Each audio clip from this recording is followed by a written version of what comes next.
Welcome to Tony at 12. I'm Tony LeBlanc, and today I'm in conversation with Robert McDowall, and we're going to discuss the thorny question of local taxation and local and national politics.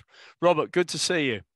Good to see you, and thank you for having me on, I guess, what might be the final broadcast of 2022. You've read my mind, and don't forget to remind me at the end of it to thank a few people. Anyway, let's start off with the states of Guernsey.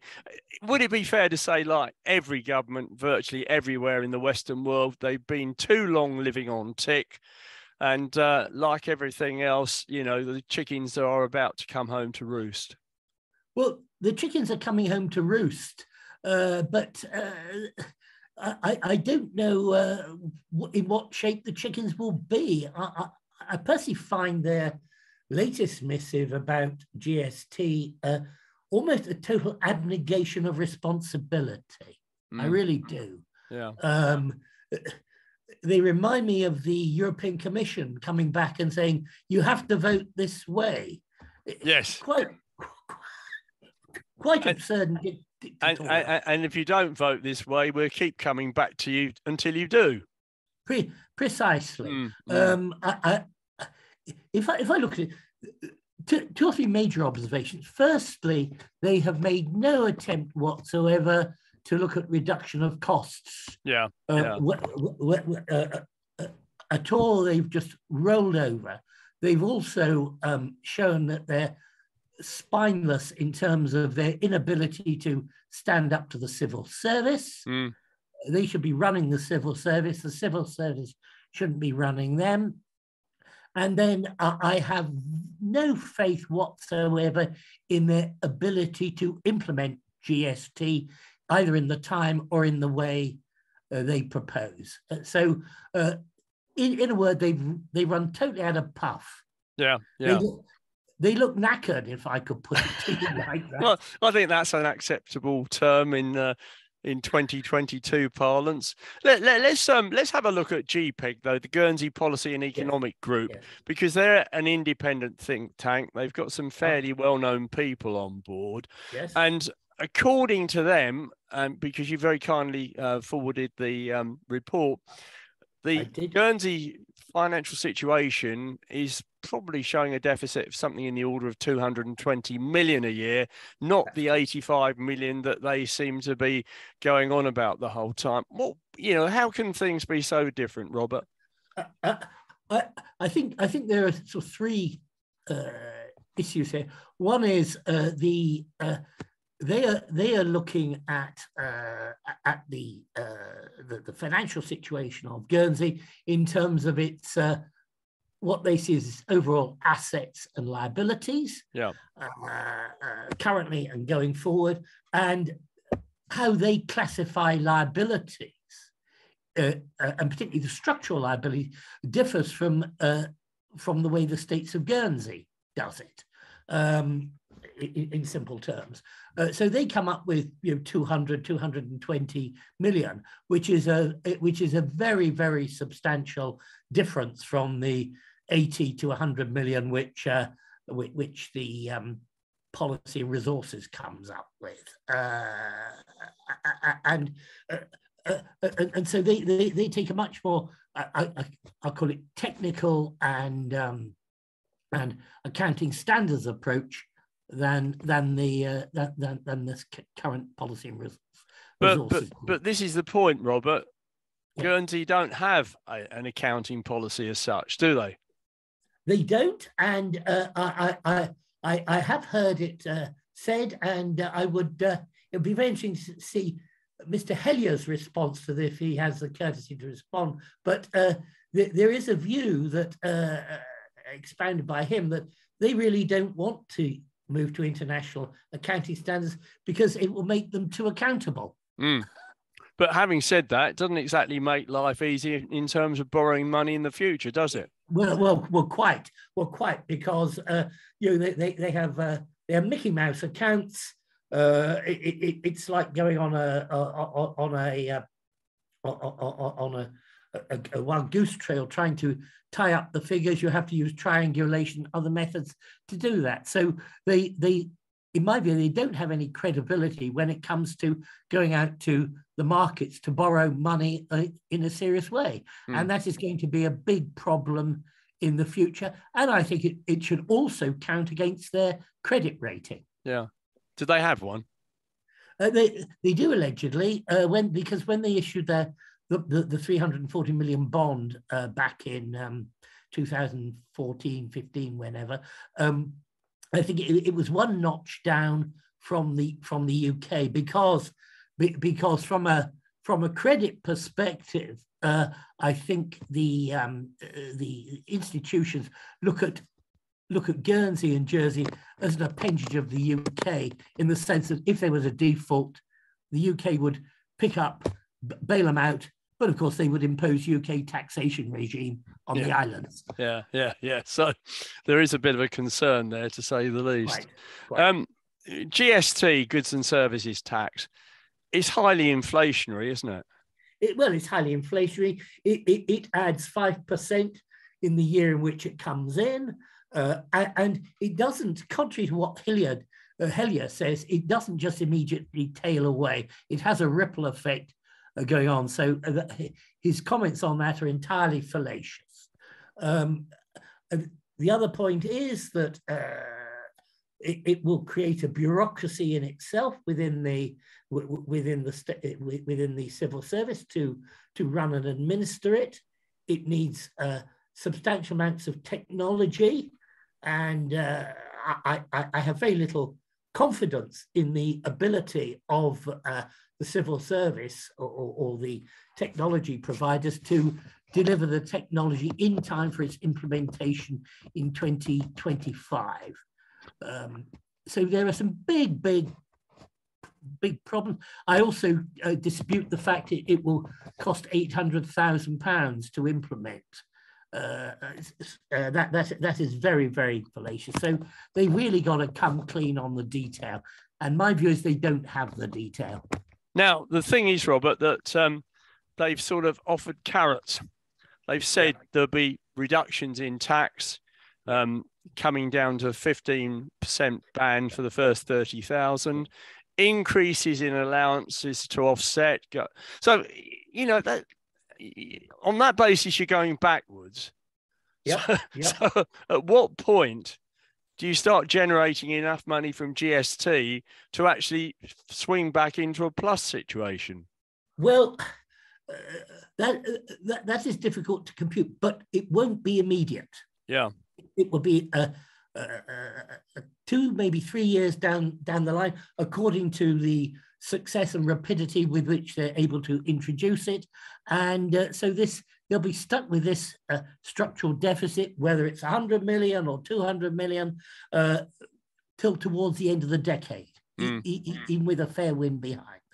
And they're talking about higher social security contributions for employer and employees and the self-employed. So, giving with one hand, taking with the other. Yeah. So, just after you. I'm a little boiled up on this. It's smoke and mirrors. Yeah. I think any social security tax, it needs to be hypothecated, not go into the general pot to be shifted around as an accounting exercise. So I regard them as, candidly, snake oil salesmen in the way that they're coming about these different wares. Yes, okay. Have they actually sort of got to the point where they're going to implement a compulsory health insurance scheme for newcomers? Because once again, this is quite crazy, isn't it, at the moment? Well, they're talking about it, and there are various ways of doing it, but the answer is no. Whether this would come in concurrently with the other changes or not, I don't know. But if they want to do all these things concurrently, they will need more people, more resources, more capable systems. And historically, we've seen that this won't be possible. I bet the house on their non-delivery. Okay. Tony. Okay.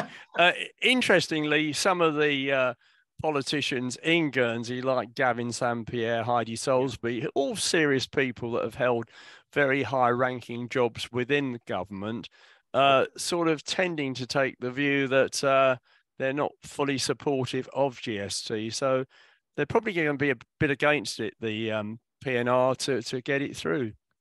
Yeah, yes, I think it'll be a close run thing. And candidly, if they don't get it through and it's a flagship policy, they should consider their positions. Yeah.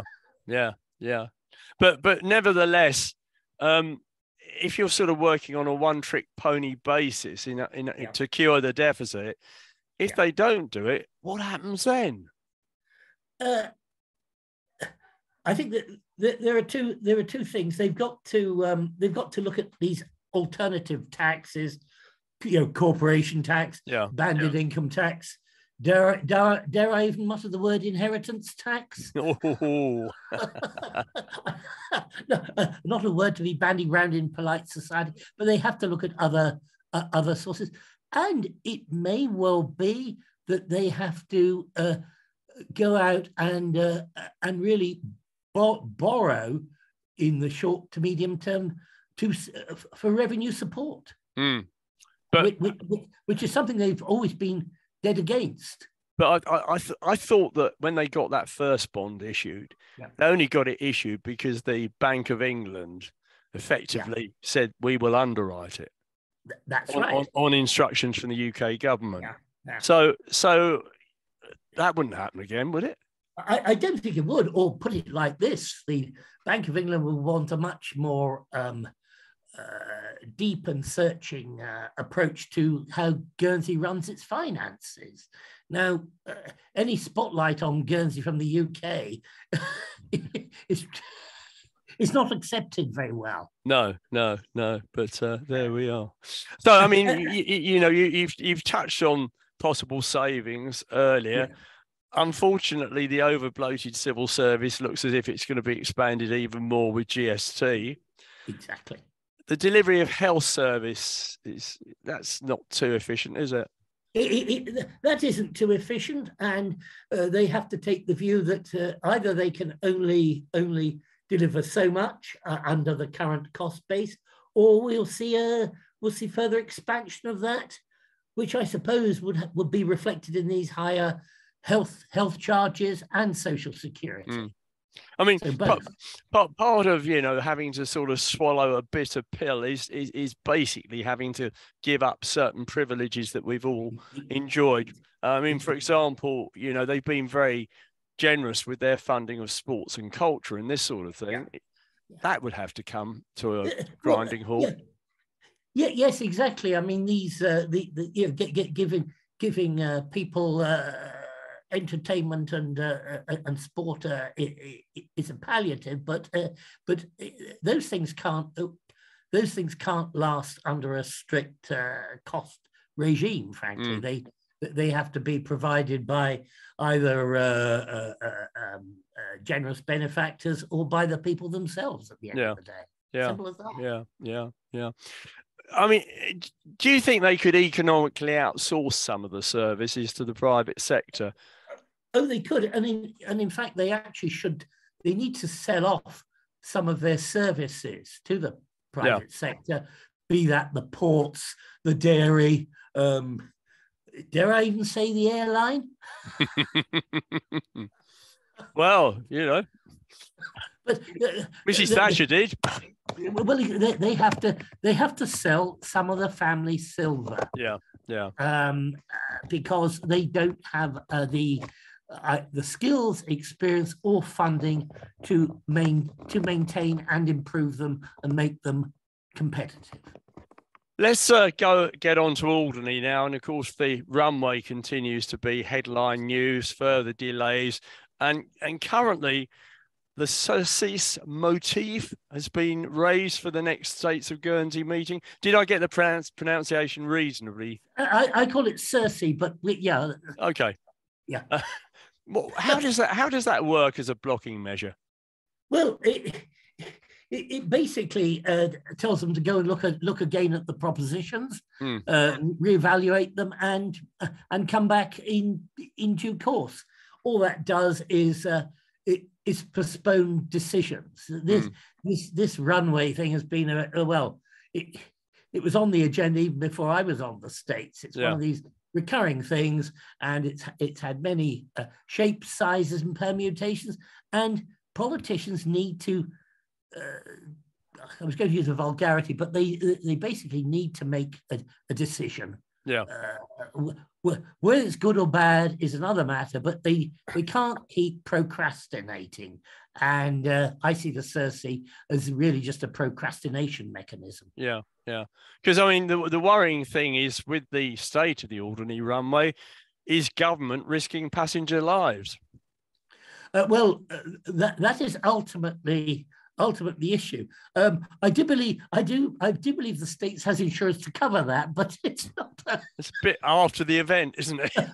After the event, but yes, in the final analysis, it comes down to what we fondly term health and safety. Yes, quite. And there may be an incident where they say, well, we can't repair that. It's going to be shut for a while. And that will really jolt people out of their complacency. Yeah, yeah. Because essentially, if they went for the option C plus, they're talking about, is it 2026 finishing it? That's right. That's right. So that's what, 3-4 years down the track. It's 3 years. So what do you do with the existing runway in that time if it's degrading? Well, you just have to continue to patch it up, or perhaps, and I'm certainly no expert on these things.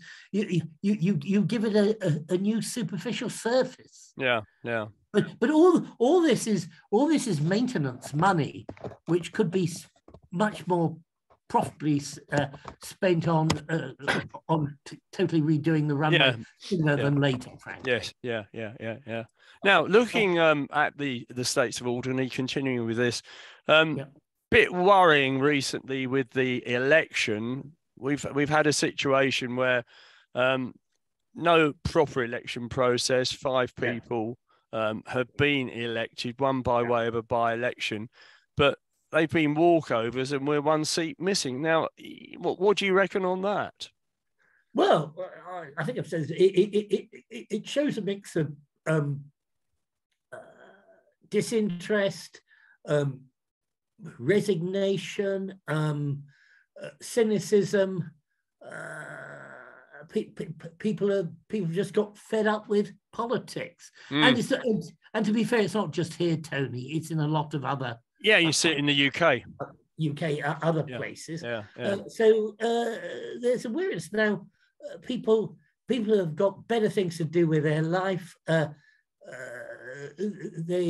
public duty is a burden which a lot of people are not candidly interested in undertaking. It's as simple as that. Yeah. How do you persuade people otherwise? Well, I've not seen much. I think they had a drop in. Before the election, trying to encourage people to stand. I don't think anyone dropped in. Not even with free tea and biscuits. Not even with free tea and biscuits. I think part of the disillusionment is centered around the fact that earlier this year they did say that they would start the reform, the governance reform. They brought the voting age down to 16, and the idea was they were going to have a debate, I believe, in September, which didn't take place. But essentially, now that they've accepted the new people in, there's not going to be any chance of any reform until 2026, 27, is there? Because, the new people are in for 4 years. At the earliest, and I'm afraid I see the disinterest, the cynicism, the weariness growing in that period. Also, the governance changes are required to streamline decision-making, make it more transparent, and make politicians individually more accountable. One finds that the accountability really just lies with 2 or 3 politicians, and a lot of them, literally just dance around their handbags. And I include particularly our two Guernsey reps who do very, very little locally. Yeah. They sit on the fence and criticize, and I think they need to have local portfolios, and they can't abnegate themselves by just saying, well, we represent you in Guernsey. Yeah. Talking about the unmentionables, the airport loan should C+ go ahead. Thus the pension scheme deficit. I mean, in scale, it's probably just as bad as Guernsey, isn't it? Well, it is. I mean, Alderney's Guernsey in miniature. Yeah. Its financial problems are very substantial. They're trying to keep a lid on this, but one day the checks will bounce. Yes, absolutely. And as a previous chair of the Alderney Finance Committee, when you allocate money such as the Platte-Saline sewerage scheme, yes, at what point is that money actually ring-fenced and in the system, and does it actually lapse out eventually if it's not used? It's notionally ring fenced, so that there's X amount of capital commitments. The trouble is that the Alderney doesn't have the resources to actually implement much of the capital expenditure within the time presented according to the capital commitment. So it in a sense is no more than an intention to commit. Okay, so the money's not necessarily there. The money's not necessarily there. Yeah.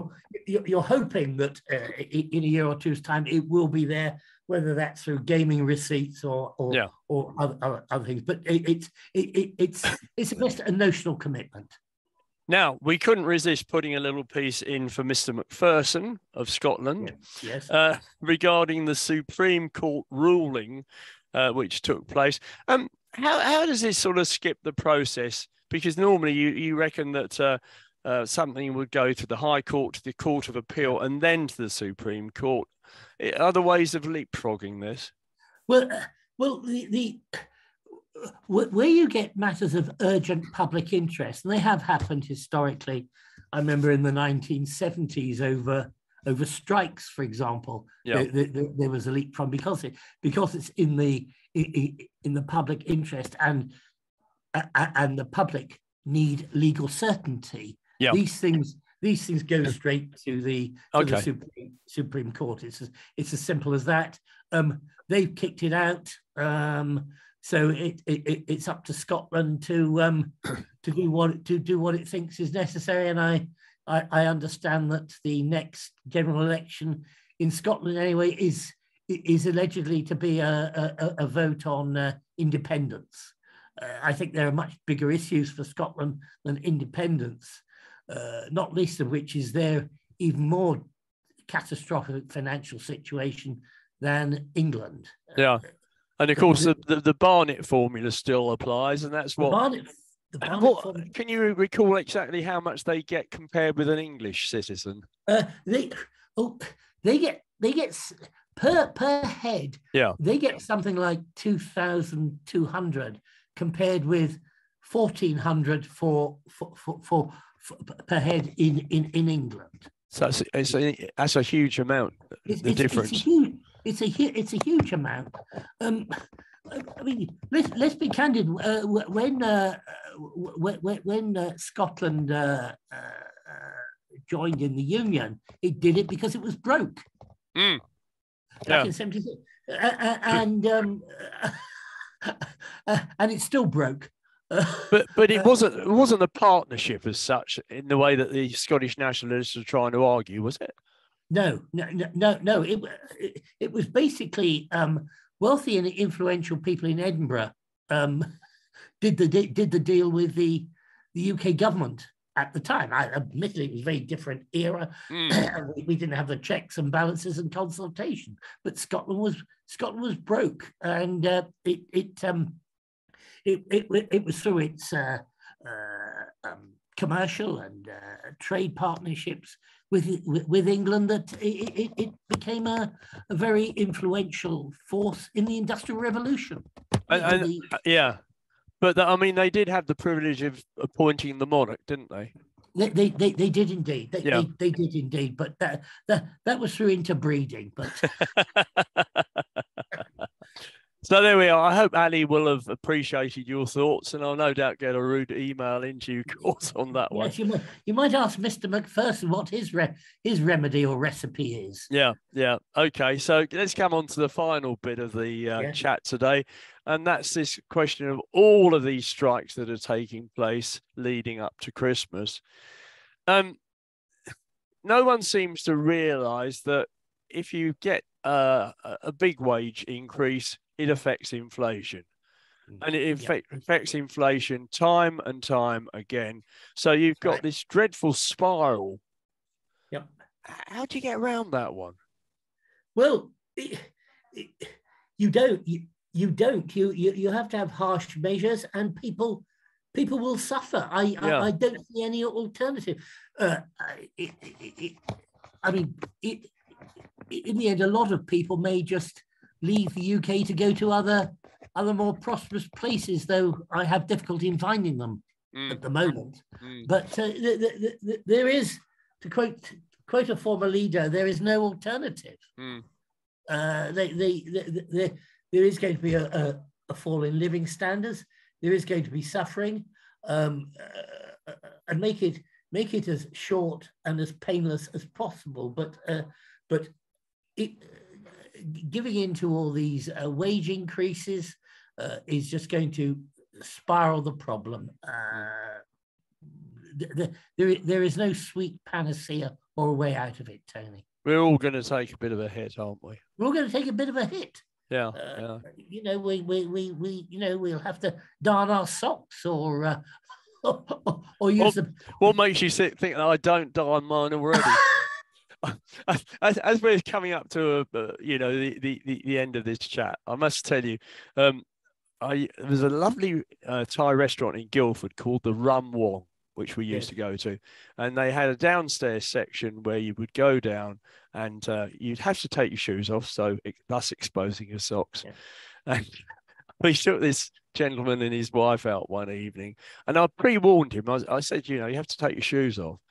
He didn't take any notice, and when he took his shoes off, he had more holes than sock. So sock darning is a very important thing in camping. Yes, it is more than just saving money. Absolutely. Anyway, I think that's about it, Robert. Thank you very much for sparing me some time today.